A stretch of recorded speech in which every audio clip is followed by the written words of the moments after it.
నీవేమనుకుంటున్నావు? నీకు మాత్రమే ఆయనను చూడాలని ఉందా?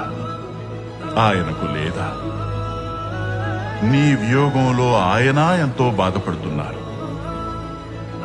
నీ ఒకసారి ఆయనను పిలిచి చూడు.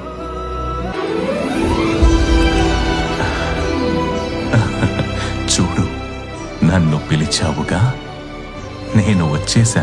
ప్రహ్లాద, నన్ను నీ కోసమై ఏం చెయ్యమంటావు? ఒక్క క్షణం పాటు కూడా నేను మిమ్మల్ని అస్సలు మర్చిపోకూడదు. ప్రహ్లాద, నేను నీకు ఆశీర్వాదమిస్తున్నాను.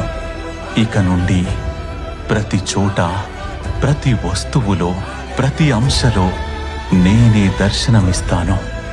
తథాస్తు.